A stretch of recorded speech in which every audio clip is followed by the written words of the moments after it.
Želite poravnati svojo davčno obveznost. To je vaša temeljna državljanska dolžnost. V rokah imate gotovino, evre, ki so po zakonu uradno plačilno sredstvo.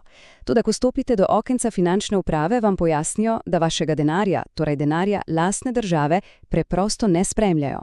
To ni hipotetičen scenarij, to je realnost in hkrati neverjeten paradoks, ki ga bomo danes podrobneje osvetlili. Ta izjava je vzeta neposredno iz ustavne pobude in v enem stavku zaobjame vso absurdnost položaja.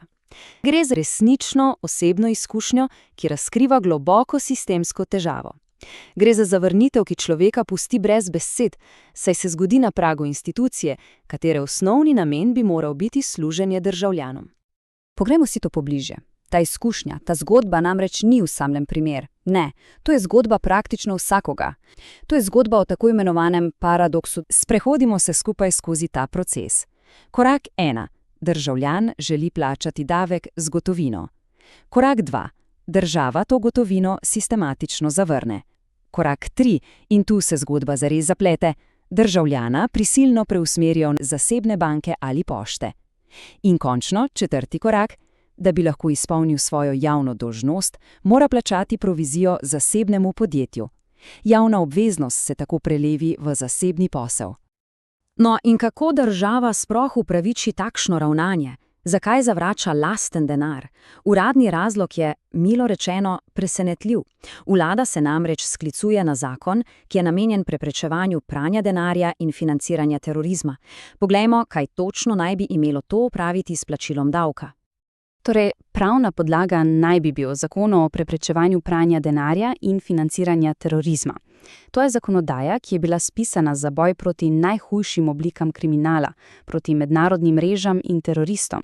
In prav ta zakon se zdaj sistemsko uporablja proti vsem državljanom, ki želijo z gotovino poravnati svojo davčno obveznost. Pobudniki ustavne presoje se zato povsem logično sprašujejo o smislu takšnega ukrepa. Ali je resnično sorazmerno uporabiti tako močno orožje, kot je zakon proti pranju denarja, pri transakciji, kjer sta obe strani, plačnik in prejemnik, torej državljan in država, popolnoma znani in transparentno evidentirani? Vendar pa ne gre zgolj za teoretično pravno debato. Za državljane ima ta praksa zelo resne in zelo konkretne posledice. Poglejmo, kako ta sistem ustvarja dodatne, skrite stroške in, kar je še huje, poglablja družbeno neenakost. Temu dodatnemu strošku pravimo skriti davek.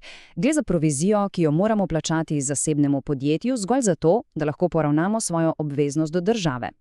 To je skoraj tako, kot bi morali plačati vstopnino za to, da smete plačati davek.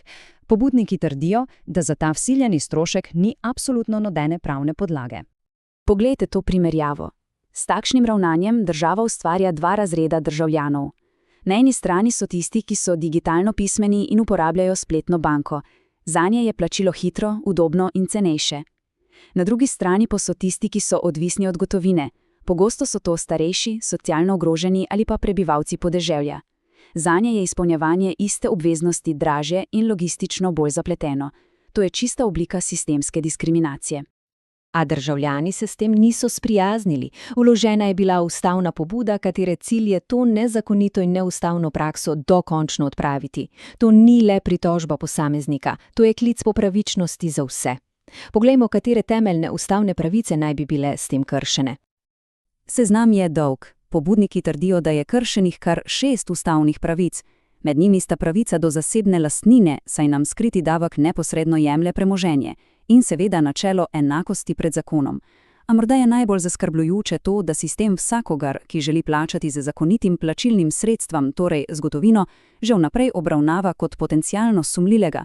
To pa je v nasprotju z domnevo nedolžnosti. In s tem pridemo do samega jedra problema. Tukaj ne gre več samo za plačevanje davkov ali za nekaj evrov provizije. Ne, gre za nekaj veliko bolj temeljnega. Gre za vprašanje o naravi naše države in o njenem odnosu do nas, državljanov.